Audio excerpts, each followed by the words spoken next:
story you are about to hear is true. Only the names have been changed to protect the innocent. Fatima Cigarettes, best of all long cigarettes, brings you Dragnet.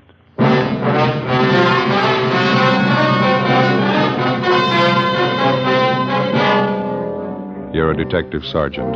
You're assigned to homicide detail. A potential killer is on the loose in your city. He's robbed 6 people. For no reason at all, he beats his victims senseless. He moves fast. He's well armed.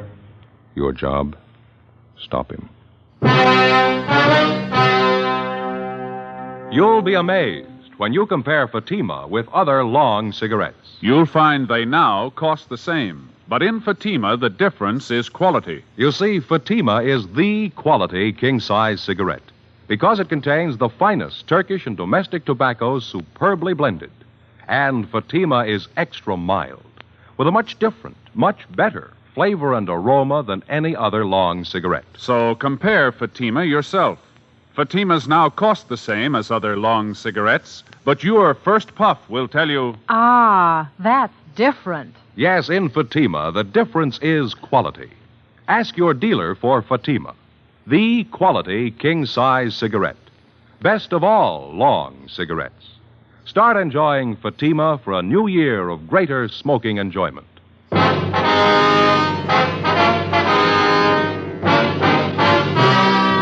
Dragnet, the documented drama of an actual crime. For the next 30 minutes, in cooperation with the Los Angeles Police Department, you will travel step by step on the side of the law through an actual case transcribed from official police files. From beginning to end, from crime to punishment, Dragnet is the story of your police force in action. It was Thursday, March 8th. It was windy in Los Angeles. We were working the night watch out of homicide. My partner's Ben Romero. The boss is Thad Brown, chief of detectives. My name's Friday. I was on the way back from the record bureau. It was 11:45 p.m. when I got to room 42.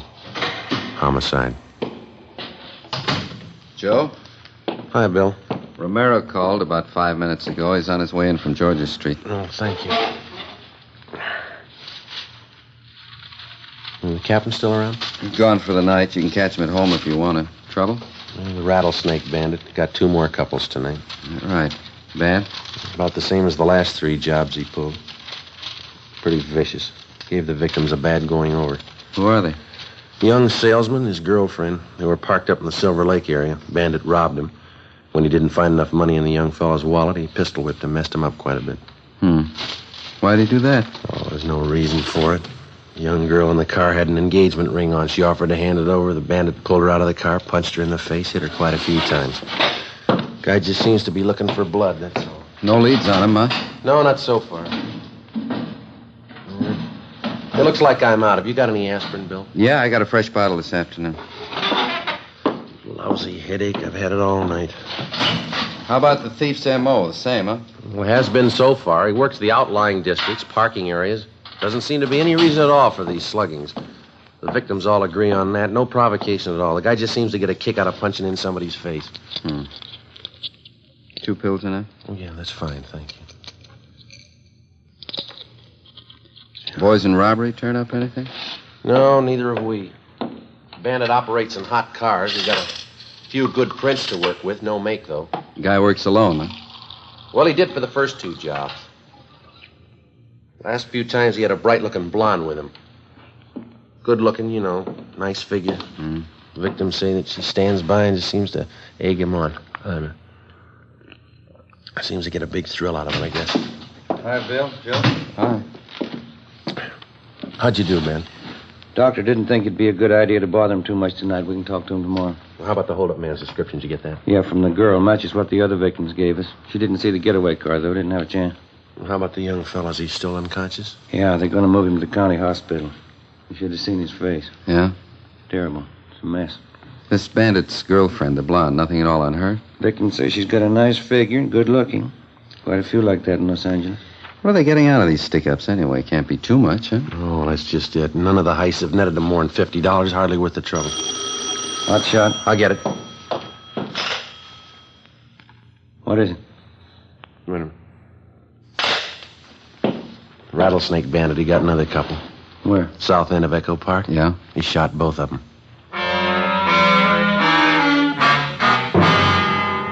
Together with Cummings and McCready from Homicide, Ben and I drove to the scene of the holdup and shooting in the Echo Park area.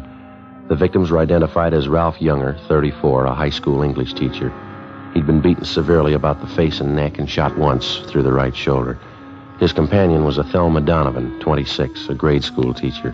She'd been shot through the temple just above the eyes. She was still alive, but in a critical condition. We questioned Ralph Younger briefly before he was removed by ambulance to the Georgia Street Receiving Hospital. His description of the holdup man tallied exactly with that of the rattlesnake bandit. He also gave us the description and license number of the getaway car. We got out a broadcast and an APB. A routine check of the area failed to turn up any leads. 11 a.m. the next morning, Ralph Younger told us the story from his hospital bed. I was teaching Thelma how to drive, Sergeant. We were going along that side street when the sedan pulled up, forced us over to the curb. And your friend, Miss Donovan, was sitting in the driver's seat then? That's right. I got out on my side and started over to ask this fellow what he was doing, crowding us like that. He rushed up to me and started slugging me in the face with his gun. I went down. Mm-hmm. Well, what did Miss Donovan do? She started hollering for help. The hold-up guy ran over and shoved his gun at her. He had it pointed at her head. And he grabbed Thelma's purse and started looking through it. For money, I guess. Mm-hmm. Say, would you mind moving this pillow over a little bit? Sure, betcha. Oh, there we are. There, how's that, okay? Oh, under the shoulder, please. All right. Yeah. There you are. That's fine. Thanks. Were you lying on the street while all this was going on, Mr. Younger? No, he yanked me to my feet, made me stand by the car with my hands up. Thelma was crying. The hold-up man looked through her purse, and then he said, "Who are you trying to kid, lady? You got more money than this." Thelma told him the truth. It was all she had, $3. What happened then? He shoved the barrel of the gun against her head, right here by the temple. Then I heard the gun go off. Thelma fell over in the seat. Wasn't any reason for it. No reason at all. Just shot her. Well, what did you do then? Do you remember? I jumped for the man. I wanted to kill him right there. He turned and fired the gun at me. Hit me right here, below the shoulder. Mm-hmm. Then he ran out and got in his car and drove off. There was a blonde girl with him. I got a good look at her. Blonde, pretty, attractive. Mm-hmm. Well, is there anything else about the man's description that you might have forgotten to tell us last night? No, I don't think so. I gave you the license number of his car. Can't you find him that way? It was a stolen car, Mr. Younger. He took it from one of his other victims. It was found out in Wilshire this morning. Abandoned. I only wish I'd got my hands on him. Poor Thelma. How is she, do you know? Well, there's no late report. Maybe you better check with the doctor, huh? Yeah. Hey, before you go, would you mind ringing this button here? It's for the nurse. The shoulder's giving me trouble again. Yeah, okay. Well, thanks very much, Younger. Sure hope that shoulder of yours gets better. I hope so. Goodbye. We'll be checking with you later on. Yeah, okay. Come on, Ben.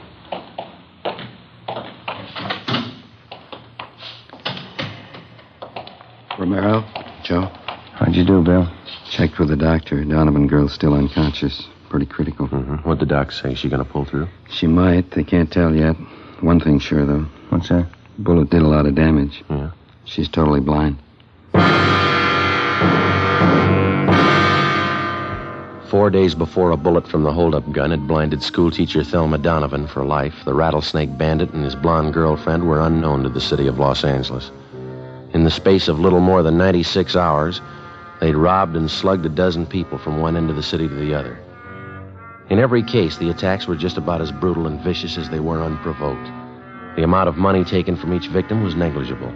The only apparent conclusion was that the bandit and his girlfriend were out for blood. That night, despite a citywide alert to all radio cars and patrolmen, the suspects robbed and slugged two more couples between the hours of 10 p.m. and midnight. Between midnight and 1:30 a.m., They got 2 more victims. 2:30 a.m. Ben and I got back to the city hall, the carpool. 118 Sixth Spring. 118 Sixth Spring.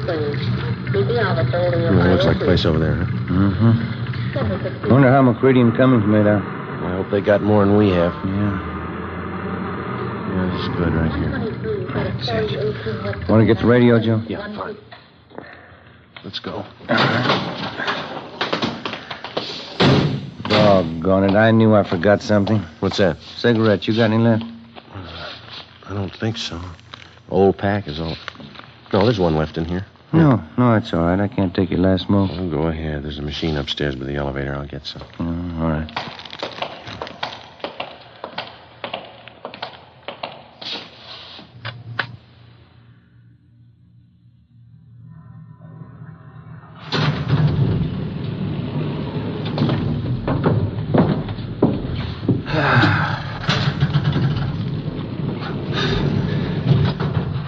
I sure better get these shoes half soled. Be walking around in my stocking feet pretty soon. Well, you just got them a couple of weeks ago, didn't you? Yeah, that's right. Tops are as good as new. Soles of the darn things went just like that. No wonder they had them on sale. Yeah.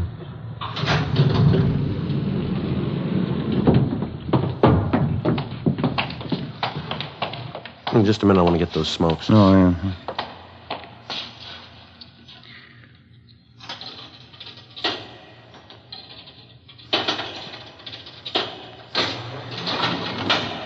Skipper say he was going to stay around? Until about 2, yeah. He's probably gone by now.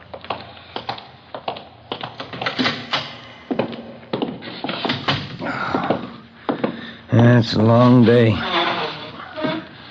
Anything in the book? Just a minute. Yeah, your wife called. I want you to get a refill on that prescription for your little boy. Oh, Hiya.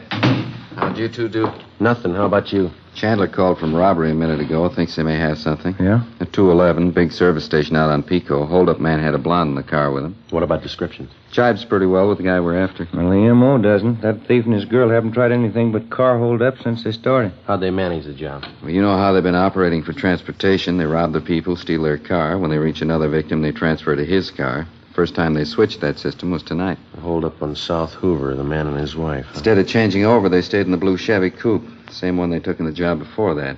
Up to now, they've used the same hot car in the last 3 jobs. Sure gonna help if they stick with it. What about the gas station attendant? Well, excuse me, probably Chandler. Homicide Cummings. Yeah, Glenn. 5 Paul, 389. Right, thanks. They dug up a witness to the gas station job. Suspects drove off in a blue Chevy coupe. License 5 Paul 389. Same car, huh? It stops me. What was it take? $23. Slugged the attendant, took off. The broadcast's out. Area's been alerted. Nothing yet. Okay, Ben. Yep. Sure is growing into a long night. Yeah, you gonna cover, huh, Bill? Yeah, till Fergie gets back. Right. Well, we'll be checking with you. Got it? Homicide Romero. Yeah. How's that? Yeah, right, thanks. Drugstore in South Fig, 211, slugging. Blonde girl drove the escape car. Yeah? 5 Paul, 389. In the next 3 hours before dawn, the Rattlesnake Bandit and his blonde girlfriend held up and robbed a restaurant and 2 more service stations and made good their escape. For some unknown reason, they continued to use the same stolen car, the blue Chevrolet coupe. By noontime the following day, composite pictures of the hold-up couple were drawn up by the crime lab artist from the descriptions given by the victims. The pictures were printed up and given wide distribution throughout the city. The description and license number of the escape car was in the hands of every radio car and patrolman in all divisions. The search was intensified. It got us nothing. The following night and early morning, without even slowing their pace, the suspects added 4 more holdups and sluggings to their credit.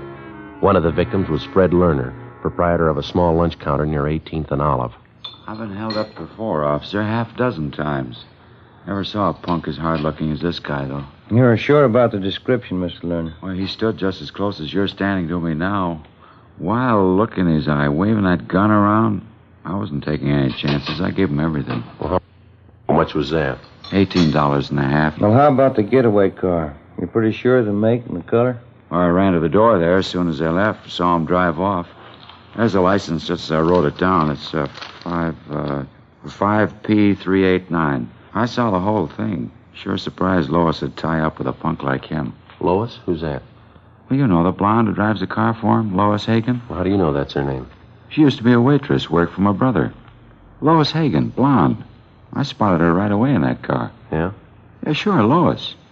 Didn't you know it was her? 7:30 a.m. We put in a call to the record bureau and had them check on the name and description of Lois Hagen. No make, no previous record. With the help of Fred Lerner and his brother, we traced the Hagen girl to a drive-in where she used to work. There, we checked the employment records and got an address on her. 1800 Norwich Drive. Turned out to be a small apartment house in West Hollywood. Ben checked with the landlady while I waited in the car. Transfer point 2.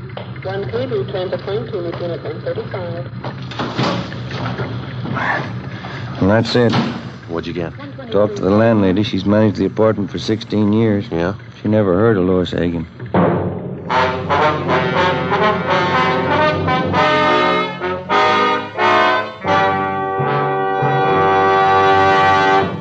You are listening to Dragnet, authentic stories of your police force in action. And now, here's an authentic report from Fatima Cigarettes. 1949. Fatima more than doubled its smokers coast to coast. 1950. Another record-breaking year, with more long cigarette smokers insisting on Fatima quality than ever before. In 1951, enjoy Fatima quality yourself. Yes, friends, in Fatima, the difference is quality. Quality of tobaccos, the finest Turkish and domestic varieties, extra mild and superbly blended, to give you a much different, much better flavor and aroma. Quality of manufacture. Smooth, plump cigarettes rolled in the finest paper money can buy. Quality, even to the appearance of the bright, clean, golden yellow package, carefully wrapped and sealed to bring you Fatima's rich, fresh, extra mild flavor. Compare Fatima yourself. Fatimas now cost the same as other long cigarettes, but your first puff will tell you, Ah, that's different. Yes, in Fatima, the difference is quality. Start enjoying Fatima for a new year of greater smoking enjoyment. Insist on Fatima, the quality king-size cigarette. Best of all long cigarettes.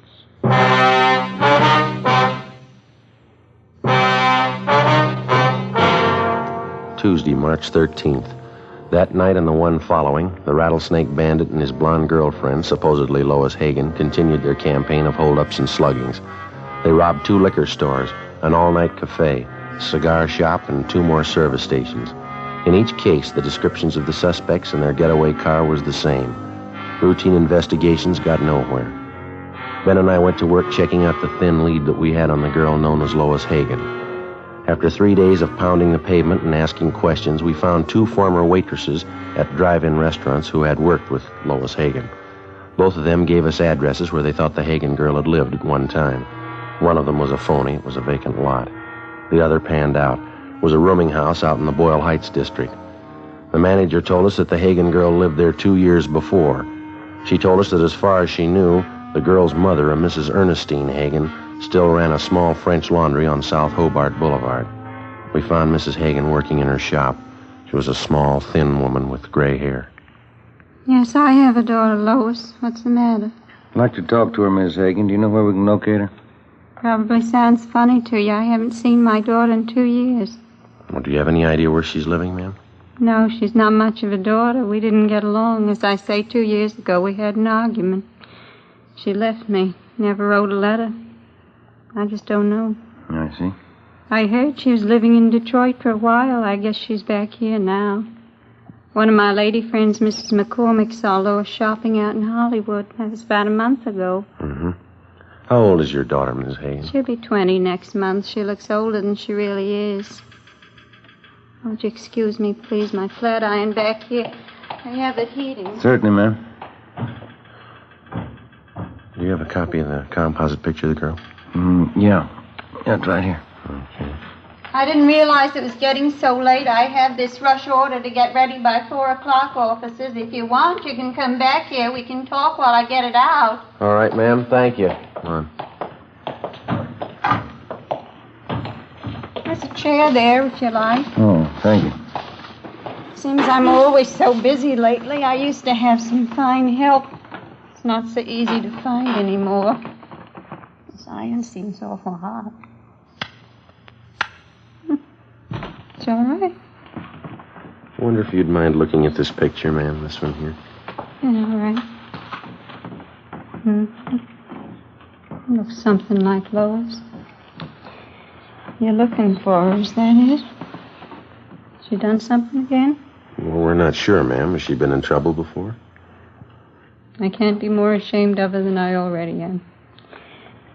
Yeah, she's been in trouble before. She was nothing but trouble. My only child. Her father died when she was a baby, but I guess she needed a father.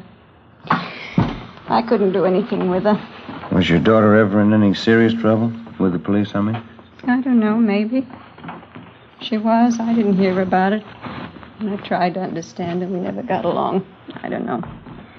This makes me sick to think about it. Well, how about her friends, Mrs. Hagen? I mean, her recent friends. Do you happen to know any of them? No. Lois never brought them home. I knew they were tramps. I heard the way the neighbors were talking. Trampy fellas, trampy girls, drinking, doing things. You know, she didn't learn those things at home. Well, what was Lois' last known address? Do you have any idea at all? Place in Boyle Heights, the boarding house. It's the last I heard of Lois. She never wrote a letter. That's another thing. Yes, ma'am. She could have had the best education any girl could want. I worked 12 years in the laundry here to give it to her. I sent her to the convent. Even the nuns couldn't do anything with her. She only sassed them back. She finally quit altogether. I don't know. Can you think of anybody who might know where your daughter is? Maybe one of your relatives? Yeah, we don't have any relatives here. I have a brother in Ohio, that's all.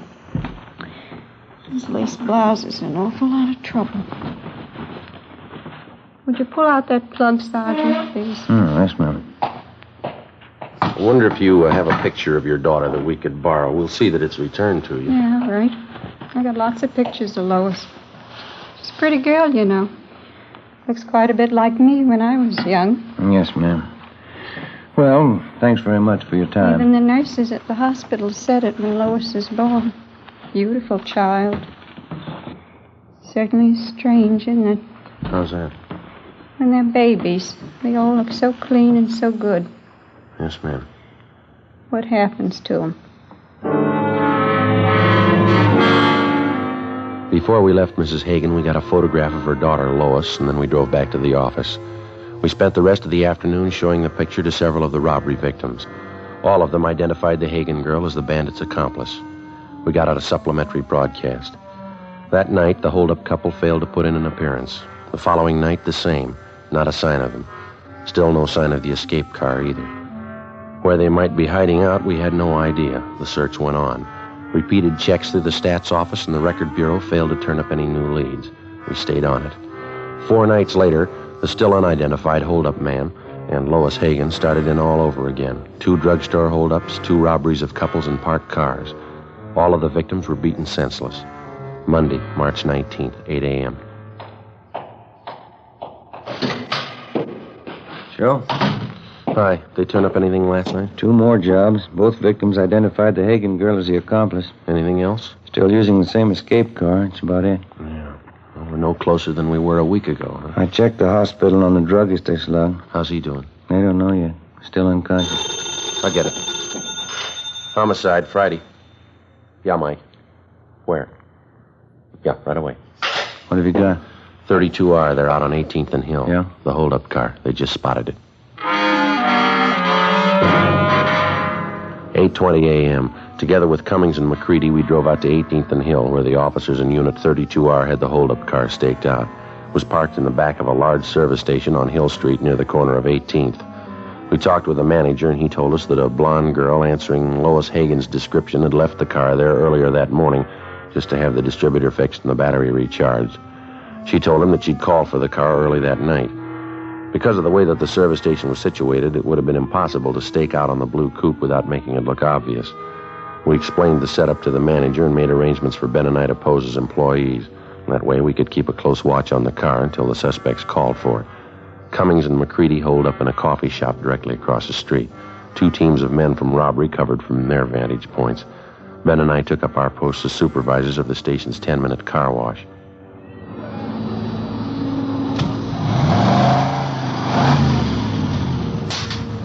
They sure do a great business here, huh? Yeah. You mentioned to the manager about keeping the area clear around that car, didn't you? Yeah, it's all set up. We're not going to have an excuse in the world if we miss those two. Yeah, if they show up. What are we supposed to do now? Pull these tickets off the cars as they move off the wash line? Yeah, that's all. Just slip the tickets in that box over there, see? Mm-hmm. Must have run them a few dollars, huh, installing all this equipment. Seems to be paying off, doesn't it? What time you got now? A few minutes past 4. Want to smoke? No, I just put one out. 1 a.m. Ben spotted a young blonde girl turn the corner onto Hill and start up the street toward the service station. As she came closer, she looked to the right and the left. She paused in front of the station, looked on both sides of the street, and then she turned completely around and walked on past. It's Lois Hagen. She's going right down to the corner. How about it? Yeah, I'll put in with you. How about a tail? We can't just let her walk away from us. No, just a minute. Take a look. She's turning around. Coming back this way. She's coming in. Yeah, we better get back to our car. Looks like it. Come on. Right. The young blonde entered the garage office, paid the repair bill, and drove off in the hold-up car. Ben and I followed in 80K. Cummings and McCready tailed us. The blue coupe moved 2 blocks down Hill Street and then turned into an apartment garage. We parked on the street, went in and got the manager out of bed. We showed him Lois Hagen's picture. He told us that she was registered alone in apartment 16. He failed to recognize the description of the hold-up man. McCready and 3 men from Robbery covered the front and back exits. Cummings, Ben, and I climbed the stairs to the 3rd floor. Number 16. Joe, you want to ring it?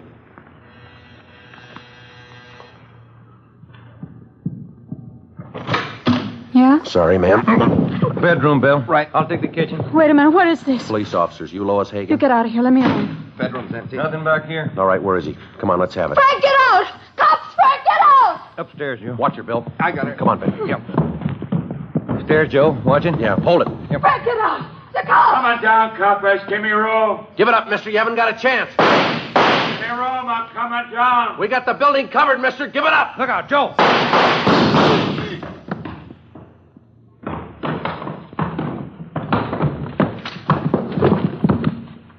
I'll get his gun.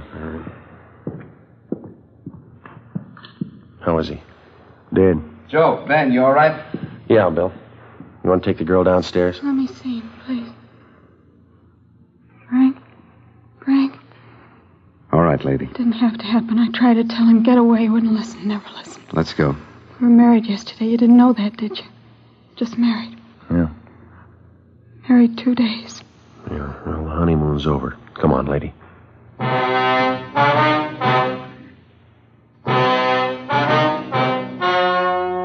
story you have just heard was true. Only the names were changed to protect the innocent.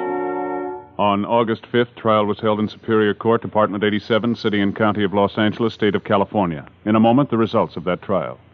Now, here's our star, Jack Webb. Thank you.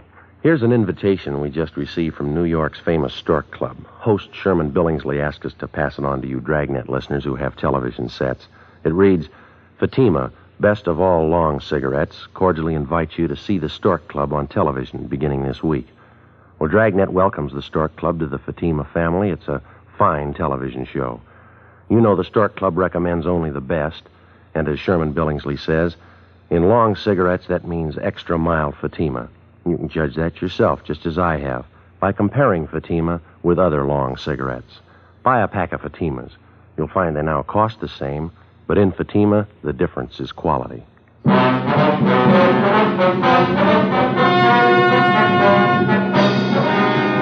The body of the dead hold-up man was identified as that of Frank Ralston Kilbride. His accomplice, Lois Hagen, was tried and convicted on 6 counts of armed robbery and assault with a deadly weapon. She received sentences as prescribed by law and is now serving her term in the state penitentiary for women.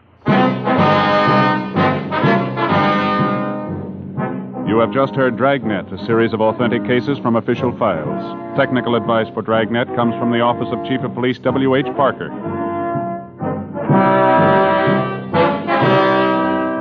Fatima Cigarettes has brought you Dragnet, portions transcribed from Los Angeles.